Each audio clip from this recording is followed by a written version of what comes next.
जिसके सामने माया जाल बुनने का प्रयास कर रहे हो, ये माया के स्वामी है। ये मायाधर विष्णु है ये। अच्छा, तो होते रहे। मैं तो इनकी हत्या करने आया हूँ और हत्या करके ही जाऊंगा। जाओ, आप सखाओ को बचाओ, मैं इनका सामना कर लूंगा। पर कान्हा, अभी आप ही ने तो कहा था माया का स्वामी हूँ मैं।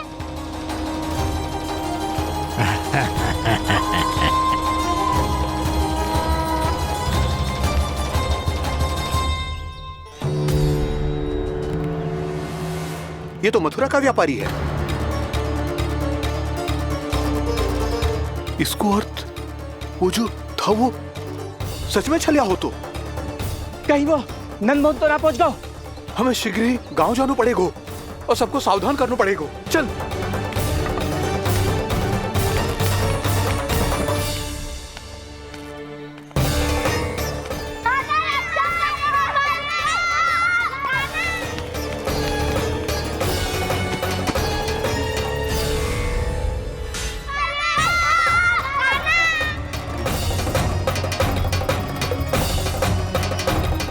यदि तुम्हें लग रहा है कि मेरे छल के वार से बच गए हो, तो मुझसे भी बच जाओगे। ये तुम्हारी सबसे बड़ी भूल है कृष्ण। मेरे पास बहुत सारे मायावी अस्त्र हैं, जो क्षण भर में ही तुम्हें विष्णु लोक पहुंचा देंगे। तो फिर प्रतीक्षा क्यों कर रहे हो? बालक, मैं परिहास नहीं कर रहा हूँ। मुझे पता है, तभी तो कह रहा हूँ शीघ्र दिखाओ ना। मुझे तुम्हारे सारे मायावी अस्त्र देखने हैं। कैसे बालक हो तुम? मैं यहाँ खेल दिखाने नहीं आया हूँ। उस समय व्रत क्यों कर रहे हो ब्रह्मासुर? जो करने आए हो वही करो ना। अब देखो कैसे तुम्हारे प्राण एक ही वार में इस देह का साथ छोड़कर उड़ जाएंगे। मेरी मायावी अग्नि तुम्हारे भोले भाले से इस मुख को जलाकर भस्म कर देगी।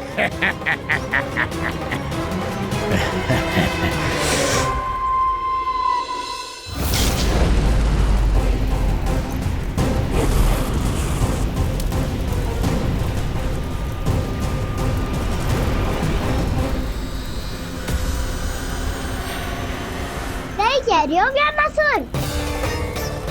भोला भाला तो दिखता हूँ मैं। मैया भी यही कहती है।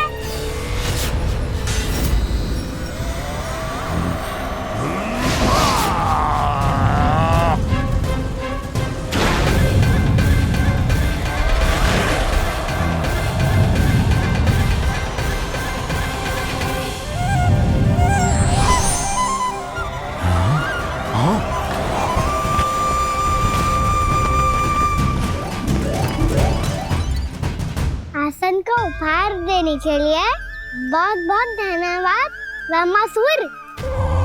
बहुत समय से खड़े खड़े थक गया था मैं।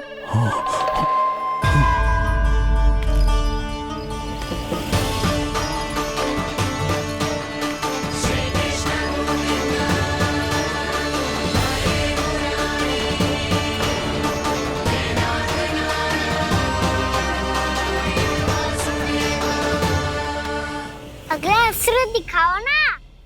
तुम्हारी यही जिज्ञासा आज तुम्हारा अंत करने में सहायक बनेगी मूर्ख बालक।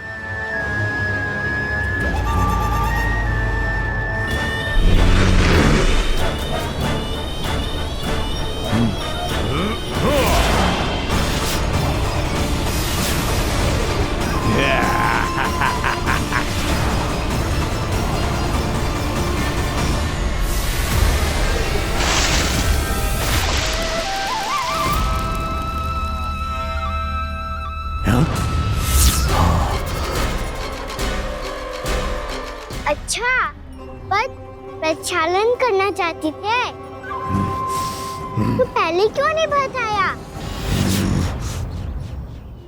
मुस्कुराना बंद करो। तुम्हारी ये हंसी मुझे कांटों की तरह चुभ रही है। पर मैया तो कहती है कि मेरी मुस्कुराहट फूलों की तरह है।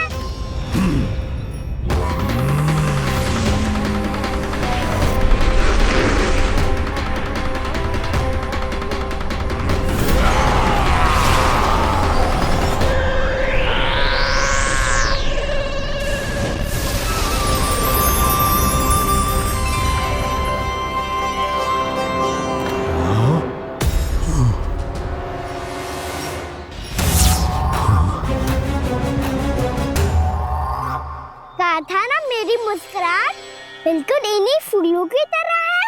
और तुम कर क्या रहे हो वहाँ सर?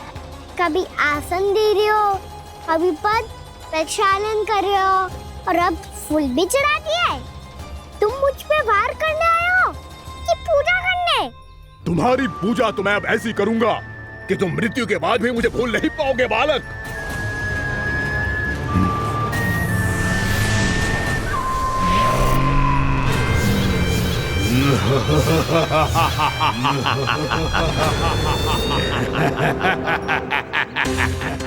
कान्हा, ये चट्टान तो मुझसे हिल ही ना रही।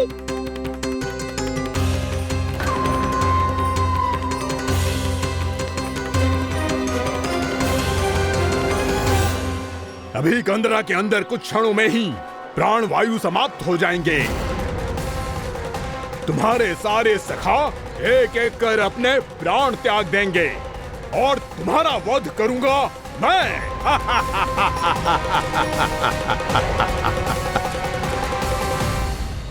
अरे सब जन बच के रहना। छलिया आया हुआ है वृंदावन में। अरे छलिया आ गया है। वृंदावन में मायावी छलिया। अरे क्या हुआ? कौन छलिया? मायावी छलिया सबको छलता है वो। हाँ, कुछ भी कर सके है वो। बहुत भयानक। अरे भानु, ठहर जरा, क्या हुआ? बहुत भयानक है वो, बच के रहना सब लोग। अरे भेष बदल ले तो है वो। हाँ। क्या हुआ? छलिया है वो। अरे मेरी बात तो बताओ। रानी भाभी, रानी भाभी, कान्हा घर पर ही है ना? ऐसे भड़बड़ा क्यों रहे हो? कोई भूत देख लियो है क्या? भूत ना भाभी, छलिया से भेंट हो गई। सच्ची का मायावी छलिया है भाभी। क्या उल्टा सीधा बोले जा रहे हो? ठीक से बताओ। अब बोलो भी। वो कान्हा के पीछे पड़ो है वो। मेरे लल्ला के पीछे? हाँ रानी भाभी, हमारे अचेत होने से पहले हमने उसे ये कहते सुना था कि वो वृंदावन आने वाला है कान्हा से मिलने। हे नारायण, मेरे कान्हा की रक्षा करना। जसोदा जी, मायावी छलिए से बचना बालकों के बस की बात ना है। जीजी, बालक वन में अकेले हैं।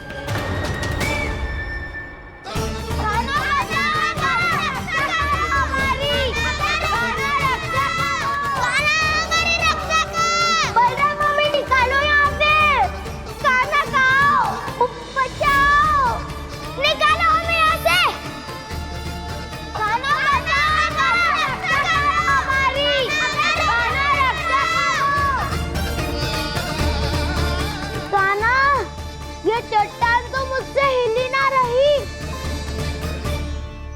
यदि मैं माया का स्वामी हूँ तो आप भी बल के स्वामी हो। ताऊ, अपनी क्षमता, अपना सामर्थ्य स्मरण करो।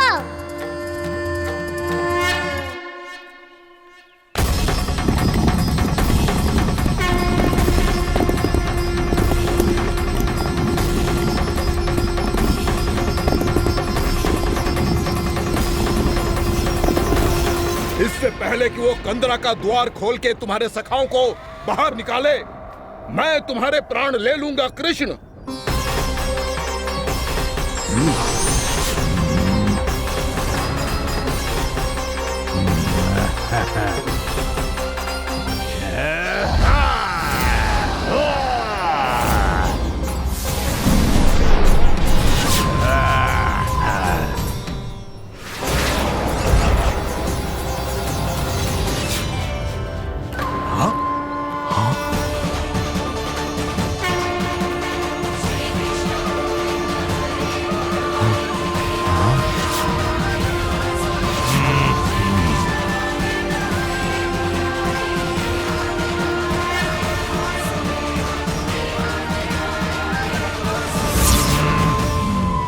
अब कितनी पूजा करोगे ब्रह्मासुर?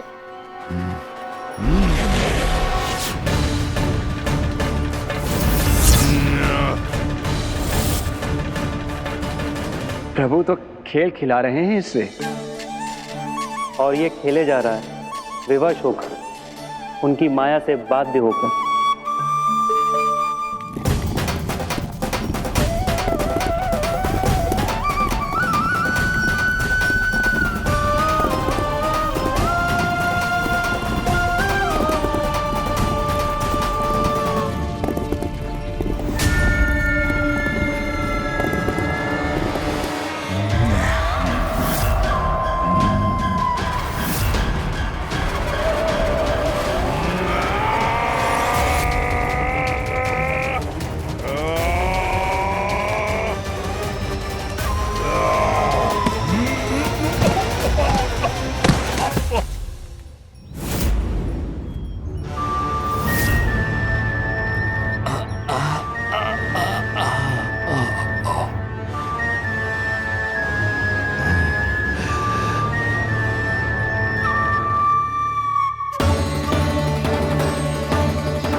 जो प्रभु के सामने माया करने आया था, वो स्वयं को ही माया में उलझा हुआ पा रहा है।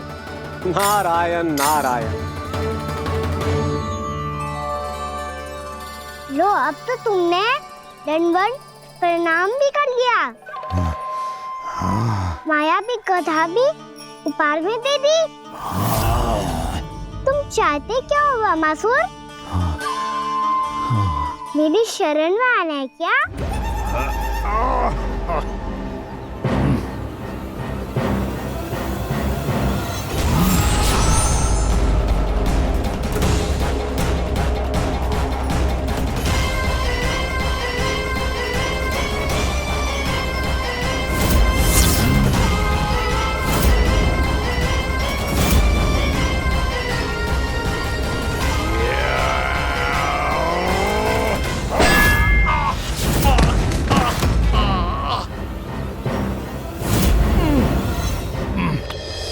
सोच विचार का समय ना है हमारे पास। अपने बालकों की रक्षा के लिए इसी क्षण हमें निकलना होगा, और वो छलिया किसी का भी रूप धारण कर सकते है। सुलक्षणा तेरा, शांति तेरा या मेरा, किसी का भी रूप धारण करके हमें भ्रमित कर सकते हो। इसीलिए हमें सतर्क रहना होगा। समझ आई? चलो।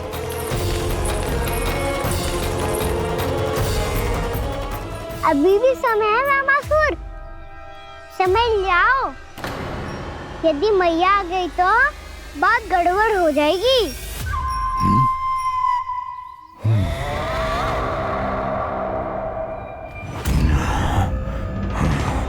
मुझसे झूठ का कोई लाभ नहीं होगा। ब्रह्मासुर, स्मरण करो तुम कौन हो। मायासुर का पुत्र हूँ मैं, अपने स्वामी महाराज कंस का सेवक हूँ, और तुम्हारा हूँ मैं काल।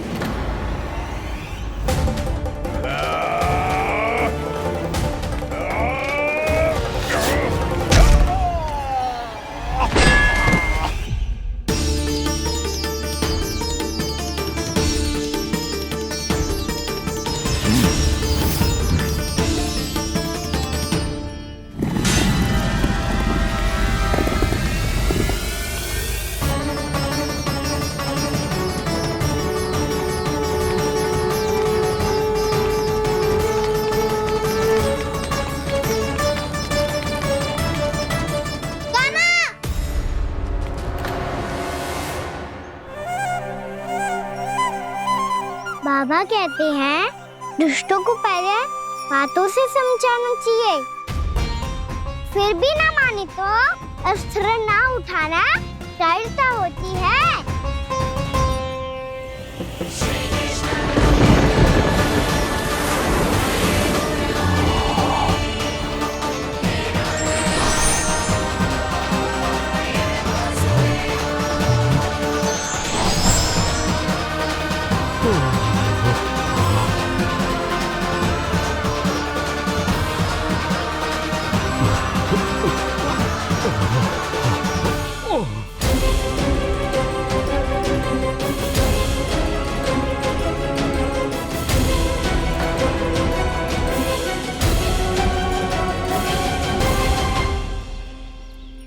पता था मुझे, अपने बाबा के स्वरूप को हानि नहीं पहुंचाओगे। सही कही तुमने। पिता की छवि ही पिता के समान भी आनंदीय होती है। ब्रह्मासुर, ब्रह्मासुर। ये मैं अपने वास्तविक रूप में कैसे आ गया?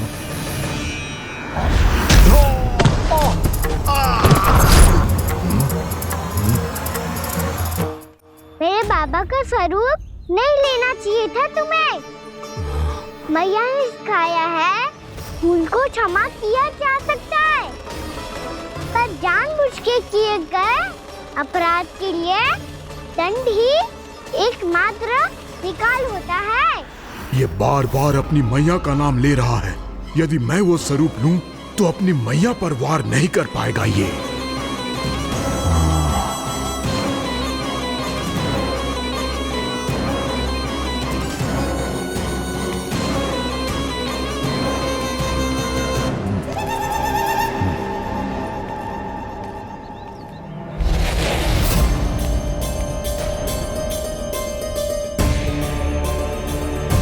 लल्ला, मैं तेरी मैया हूँ, अपनी मैया को मारेगा? बच गया। समझाया था, पर तुमने एक बार फिर से मूर्खता कर ही दी। इस पर तुमने पहले से भी बड़ी और पहले से भी भयंकर भूल किया ब्रह्मासुर।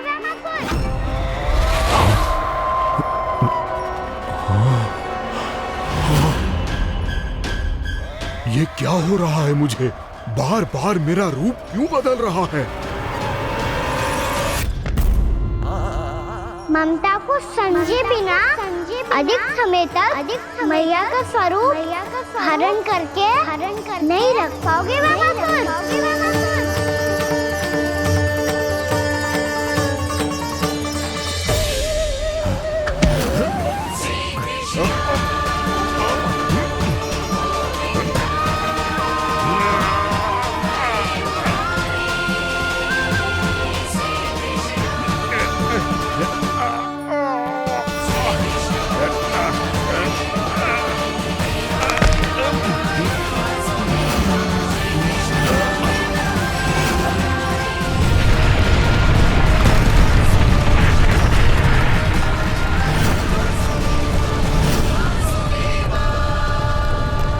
प्रभु के क्रोध से धरती भी कांपने लगी है।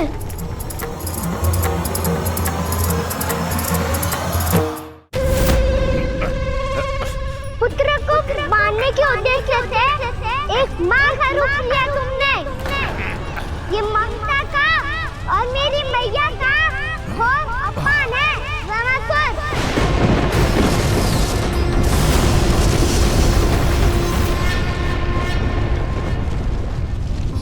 इससे पहले इस असुर के कारण निर्दोष प्राणियों का कोई अहित हो, मुझे कुछ करना होगा। यदि मैं माया का स्वामी हूँ तो आप भी बल के स्वामी हो। दाऊ, अपनी क्षमता, अपना सामर्थ्य स्मरण करो।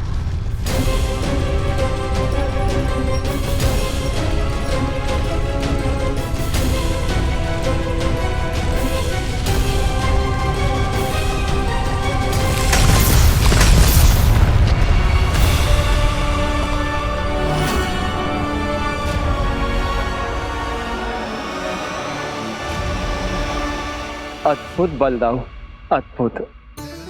अपने बल का उचित प्रयोग करके आपने प्राणियों को हानि होने से बचा लिया और ये भी सिद्ध कर दिया कि इस युग में आपसे अधिक बलवान और कोई नहीं होगा। आज से आप बलदेव के नाम से भी जाने जाएंगे। आज से आप बलदेव के नाम से भी जाने जाएंगे। आपके चरणों का ये चिन्ह युगों युगों तक आपके बल की कथा कहता रहेगा। बलराम का चरण चिन्ह।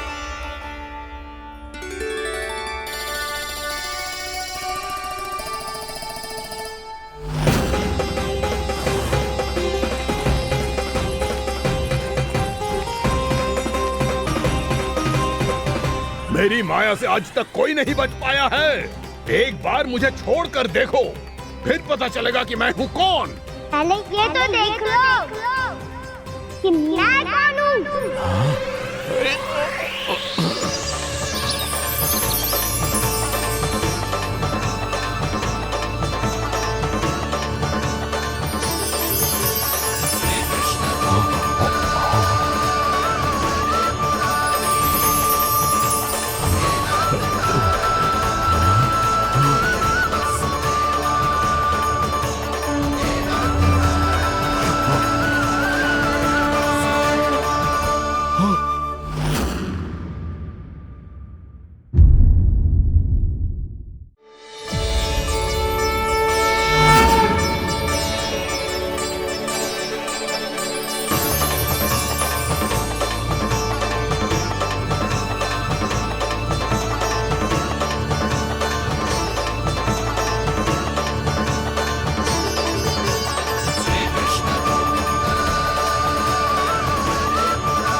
कुछ वरन आया हुआ मसूर।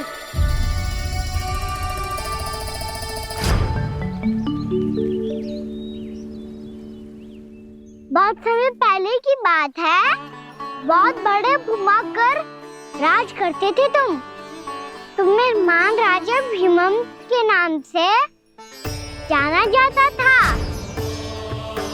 सब कुछ था तुम्हारे पास, पर शांति नहीं थी। इसीलिए शांति की खोज में अपना संपूर्ण राज अपने पुत्रों को सौंप कर हिमालय पर्वत की ओर चल दिए। अनेक वर्षों की तपस्या के बाद तुम्हारे तप की कीर्ति चारों ओर फैलने लगी और फिर सच्चे तपस्वी के रूप में तुम्हारी ख्याति से प्रभावित होकर महर्षि उलट तुमसे भेंट करने आए। राजा भीमरथ, आपने ईश्वर की प्राप्ति के लिए सब कुछ छोड़ दिया, पर अपना अभिमान नहीं छोड़ पाए। इसीलिए मेरे आगमन पर सम्मान के साथ खड़ा होना तो दूर, मेरा अभिवादन भी नहीं किया। अभिमान तपस्वी का गुण नहीं होता है राजन, अभिमान राक्षसी गुण है। इसलिए मैं आपको श्राप देता हूँ कि आप अगले जन्म में एक राक्षस के रूप में जन्म लेंगे, एक राक्षस के रूप में जन्म लेंगे। मुझे क्षमा कर दीजिए महर्षि, मैंने जानबूझकर आपका अपमान नहीं किया है। मैं तो यहाँ पर शांति की खोज में आया था। अपने भीतर के संसार में गहरे सोच विचार में डूबा हुआ था मैं। मुझे क्षमा कर दीजिए महर्षि, मुझे क्षमा कर दीजिए। अपनी भूल का आभास प्रायश्चित की ओर पहला पग होता है। मैं अपना श्राप तो वापस नहीं ले सकता, परंतु आपको एक वचन अवश्य दे सकता हूँ। जब भी प्रभु नारायण का अवतार होगा, आपको उचित समय पे वो वरदान देंगे जिसकी आप लंबे समय से प्रतीक्षा कर रहे हैं।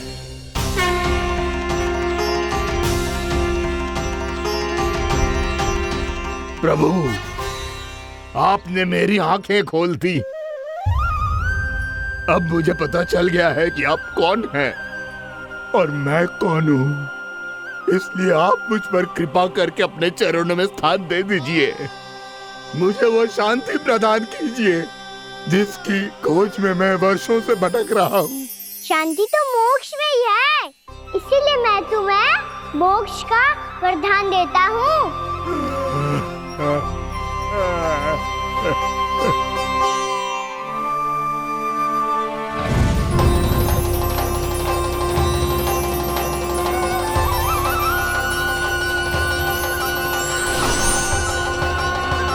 प्रभु की ये लीला सदैव स्मरण रखी जाएगी। इस स्थान को इनका आशीर्वाद मिलेगा और इस कंदरा को व्योमासुर की कंदरा के रूप में पहचाना जाएगा। भविष्य में अनेक ऋषि मुनियों की शरण स्थली बनेगी ये कंदरा। दीदी, ये कोई साधारण बालक ना है। ऐसा चमत्कार कोई साधारण बालक थोड़ी ना कर सकते है। तुम सत्य कह रहे थे बलराम। गाना सच्ची में भगवान ही है, तभी तो सब देवता इसे बसाने और इसकी ओर से युद्ध करने आते हैं। तुम सब ऐसे आंखें फाड़ के क्यों देख रहे हो मुझे?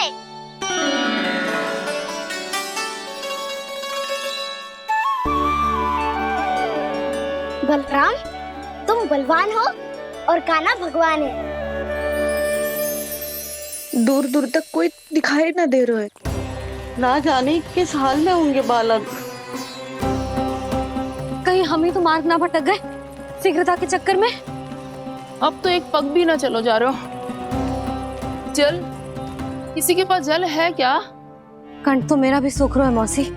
भाभी, निकट ही जमुना जी है, कहूँ तो वहाँ से जल ले आओ। मैं भी जा रही हूँ भाभी, एक से भले दो। हाँ चल। शीघ्रता से आओ। हाँ।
जानकी, जानकी, क्या होगा इसे? देखो ना जी, अब छलिया की सूचना मिलते ही हम सब बालकों को ढूंढने चली गई और ढूंढते ढूंढते सबको बहुत प्यास लगी आई जी। तो जानकी जमुना जी की नदी से जल लेने गई और उसने जमुना जी का पानी पिया और उसकी जेदशा हो गई। बालक कहाँ है? वो ठीक तो है ना? ऊपर से सब ठीक है, पर भीतर से बहुत भयभीत है सब। जानकी तो बिल्कुल नीली पड़ गया है, लग तो है विष फैल गया है इसको पूरे तन में। मथुरा के सर्वश्रेष्ठ विदेह जी को बुलाए गए हैं उसके उपचार के लिए। जैसे ही इसने जल को मुंह से लगाया, जे गिर पड़ी, चटपटाने का अवसर भी ना मिलो। हाँ वैद्य जी, और निकटी मृत पशु भी पड़े हुए थे। हाँ, मैंने भी अस्थियां देखी थी। इसका तो यही अर्थ हो सकता है कि समस्या वहाँ के जल में ही हो। वैद्य जी, आप रोगी की नाड़ी पे ध्यान दो ना। जे गोपिया क्या कह रही है उसे सुनने की आवश्यकता ना है। जब तक विष के कारण का पता नहीं चल जाता, हम उपचार कैसे कर सकते हैं रानी जी? जी, वो निकट ही यमुना जी में एक विशेष क्षेत्र है, ये सब उसी के जल की बात कर रही है। तब तो ऐसा भी हो सकता है कि किसी विषैले सर्प के काटने का प्रभाव हो। पर सर्प के काटने का चिन्ह ना है उसके तन पे। सर्प जब काटता है तब उसके दांत के चिन्ह बन जाते हैं। मुझे पता है, बड़े बड़े सर्प को काटते हुए देखो है मैंने। एक दिन अब बस कर उज्जवल, ये बड़ी बड़ी हाँकने का समय ना है। पर यदि सर्प ने ना काटो है, फिर जानकी की ये दशा किसने की? अवश्य किसी राक्षस ने की होगी। नाना, कोई विषैला पशु भी तो हो सकता है, या अवश्य किसी माँ विषैले सर्प के विष से हुआ है। सर्प ने भले ना काटा हो, लेकिन यह अवश्य ही किसी महाविषैले सर्प के विष के कारण हुआ है। कालिया नाग। कालिया नाग?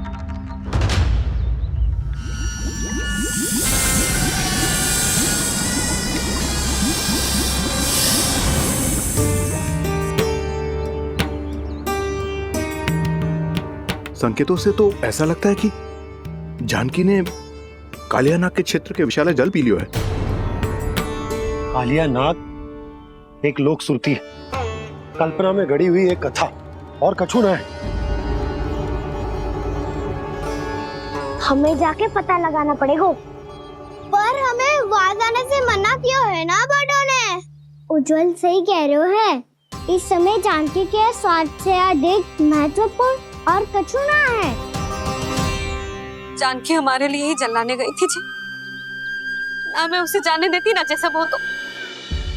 वैद्य जी आप शीघ्र कछु करो, कैसे भी कछु भी करो, पर इसके प्राण बचा लो। यशोदा, धैर्य रखो, श्री नारायण पर विश्वास रखो, वो सब ठीक कर देंगे।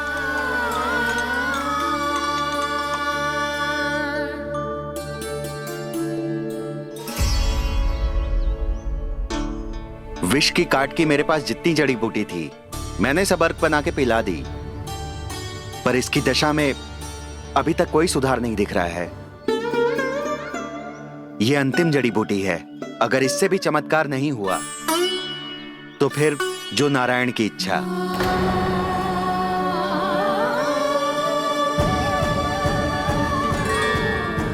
पर कोई तो उपाय होगा जानकी को बचाने का।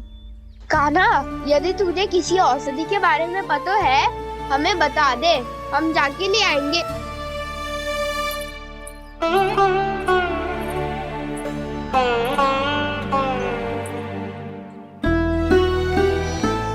हे नारायण, हे प्रभु, मेरी जानकी के प्राण बचा ले प्रभु।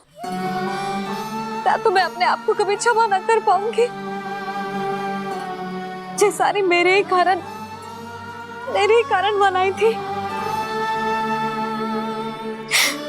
उसकी रक्षा करो प्रभु, मेरी पुकार सुनो। कान्हा, तूने हमें वत्सासुर से बचाया था ना, और बकासुर से भी तो, और छलवे से भी तो तूने ही बचाया था ना हमें। क्या ऐसा कोई उपाय ना है जानकी को बचाने का? धन्वंतरी,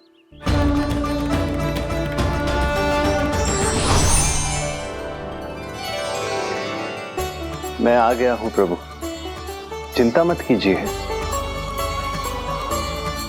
आपके आदेश का पालन अवश्य होगा। यशोदा मैया,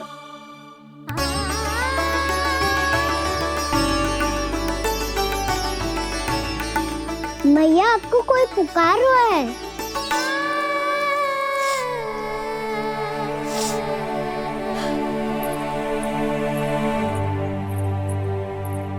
चिंता मत करो मैया, अब धन्वंतरी जी आ गए हैं, वो सब संभाल लेंगे।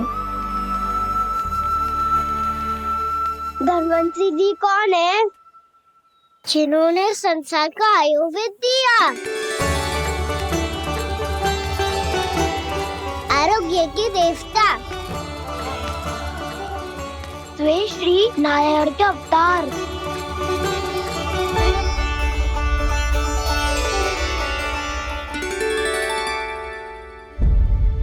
मुझे पता चला है कि आपको वेद की आवश्यकता है। हाँ हाँ, भीतर आइए। आइए आइए वैद्य जी, जी रहे। मथुरा का सर्वश्रेष्ठ वैद्य अर्थात मैं यहाँ आ चुका हूँ और रोगी को जितनी औषधि की आवश्यकता थी सब दे चुका हूँ। निश्चित रूप से आपने विष की काट के लिए बहुत ही उत्तम अर्क तैयार किया है, इसीलिए किसी और वैद्य की आवश्यकता नहीं है। किंतु आप अकेले कितना कुछ करेंगे वैद्यराज, मुझे अपना सहायक ही बना लीजिए। पर जो करना था मैं पहले ही कर चुका हूँ।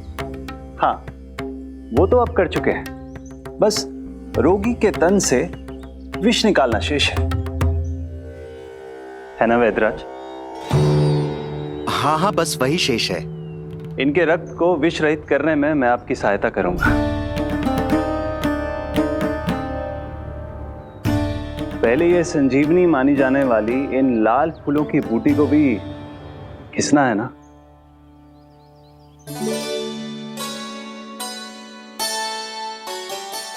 हाँ हाँ, तुम सही कह रहे हो, इसे अच्छे से घिसो।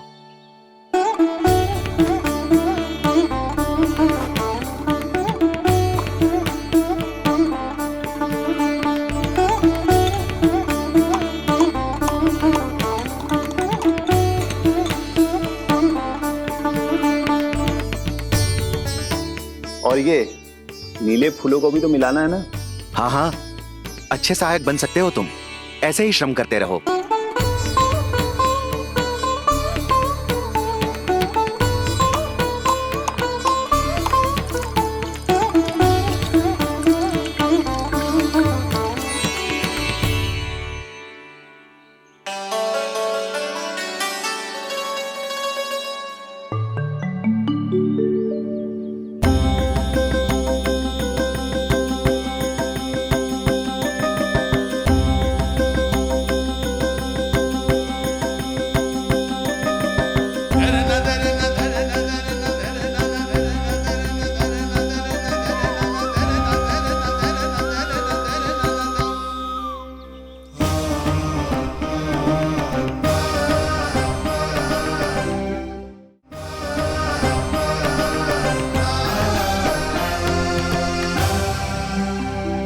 जानकी स्वस्थ तो हो जाएगी ना धन्वंतरी जी?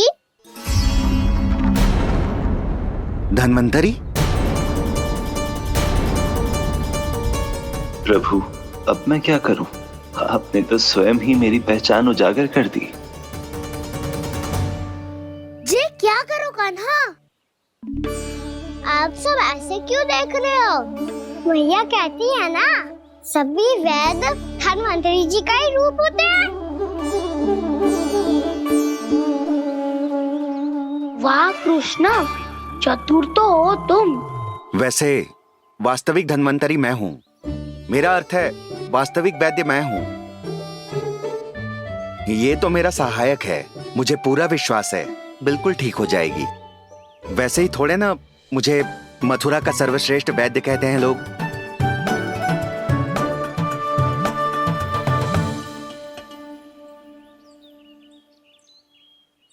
जसोदा भाभी, जसोदा जी, जानकी को चेतना आ गई। जानकी, जानकी, जानकी, तू ठीक है ना? क्षमा करना भाभी, मैं आपके लिए जल ना ला पाई। बस बहुत भूख लगी है। मैं अभी कछु लाती हूँ। जानकी माखन खाओगी?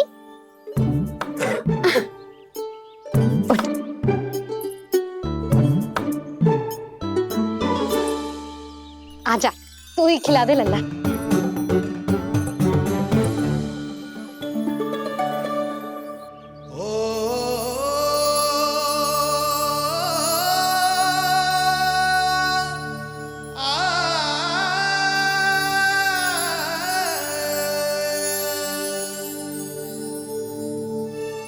तुम सब मेरे लल्ला को माखन चोर कहती हो ना?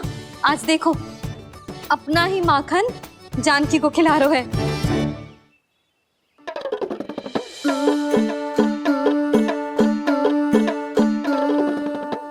थोड़ा और विश्राम कर लो। सदैव तुम हम सबकी सेवा करती हो, आज मैं तुम्हारी सेवा करूंगा। जानकी की जिज्ञासा तब हुई जब जय यशोदा काकी की सेवा कर रही थी, और अब देखो स्वयं भगवान ही इसकी सेवा कर रहे हैं। जानते हो इससे क्या सिद्ध होता है? जो भी यशोदा मैया की पूजा करेगा, अर्थात अपने माता पिता की सेवा करेगा, उनके साथ सम्मान से व्यवहार करेगा, ईश्वर स्वयं उसका ध्यान रखेंगे। कभी धन्वंतरी के रूप में तो कभी स्वयं कान्हा के रूप में। भक्त और भगवान का देखो कैसा ये अनुराग, स्वयं करे सेवा प्रभु, अद्भुत गोपी का भाग्य। प्रभु इन सब पृथ्वीवासियों से कितना घुल मिल गए हैं। ना तो ये प्रभु को भगवान मानते हैं और ना ही प्रभु अपने आप को इनसे सर्वश्रेष्ठ समझते हैं। अपने आचरण से ये सिद्ध कर रहे हैं कि ये सभी में हैं और सभी इनका ही अंश है।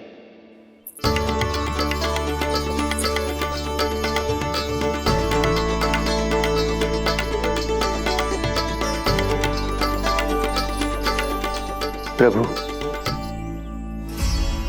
अब मुझे जाने की आज्ञा दीजिए।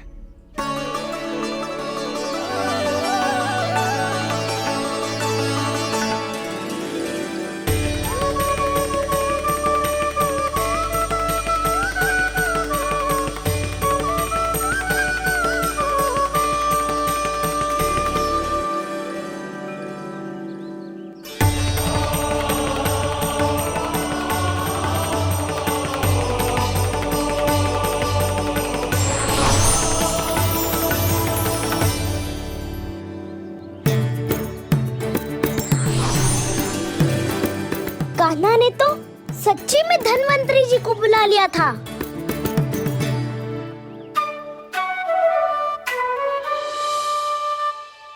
जब से कान्हा का जन्म हुआ है ना, मैं तब से देख रही हूँ, तब से हम पे कोई भी संकट आती है ना, तो अचानक से कोई अपरिचित हमारी सहायता करने आ जाता है। और जाते समय कान्हा की आज्ञा लेके जाते है, और कभी कभी तो इसे प्रभु बोल के जाते है। बाबा संभालो।